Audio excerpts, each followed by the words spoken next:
అర్థం కాని వయసులో ఆనందాన్నిచ్చి అర్థమయ్యే వయసులో కన్నీళ్లను తెప్పిస్తుంది. అదే జీవితం. మనం చేసే ప్రతి పనిని ఒకరు మంచి అంటారు, ఇంకొకరు చెడు అంటారు.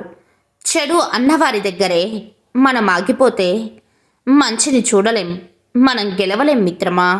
ఓపిక పట్టి చూడు.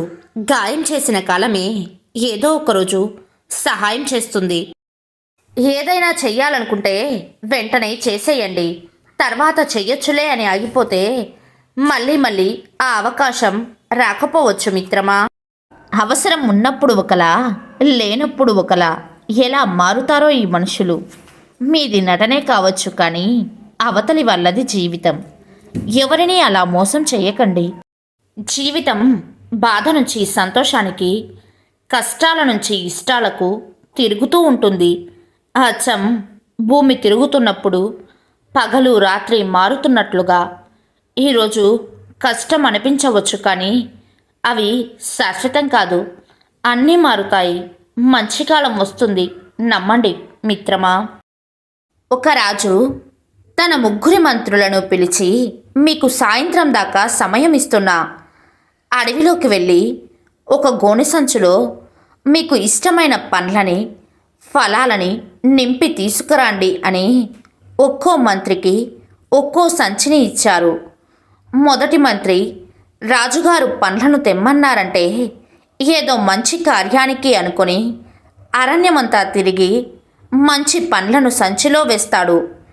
రెండో మంత్రి రాజుగారికి పండ్లకి ఫలాలకి రాజ్యంలో కుదవలేదు అని అనుకొని కంటికి కనిపించిన పండ్లని, పుచ్చులని, కుళ్ళిపోయినవి చూసుకోకుండా సంచిలో వేశారు. మూడో మంత్రి అసలు రాజుగారికి ఈ ఫలాలతో పని లేదు, సంచి మొత్తం చూసే సమయం లేదు, పై వరకు చూస్తారని మొత్తం ఆకులని వేసి పై వరకు పండ్లను పెట్టాడు. సాయంత్రం 3 మంత్రులు పండ్ల సంచులను తీసుకొని రాజుగారి ముందు పెట్టారు.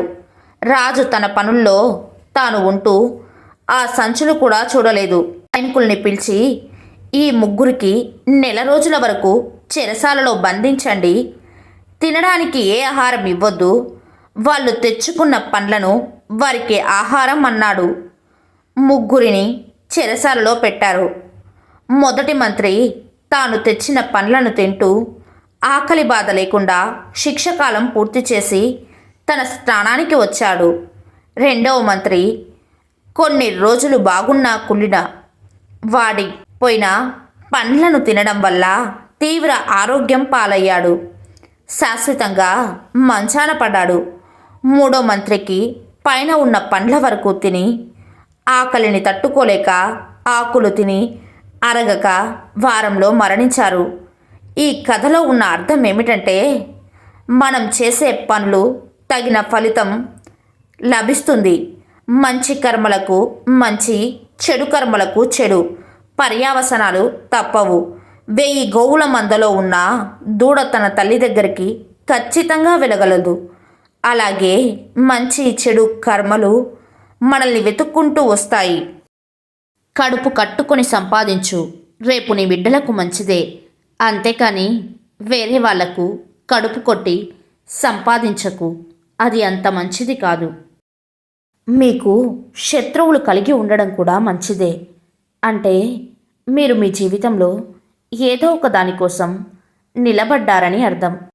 మన జీవితంలో ఏదైనా పొందాలి అనుకుంటే మనకి వదులుకోవడం కూడా తెలియాలి. గౌరవం కోసం హక్కులు, బాధ్యత కోసం బంధాలు, సంపాదన కోసం అలవాట్లు, ఇలా ఏదైనా కావచ్చు, కానీ త్యాగం తప్పదు.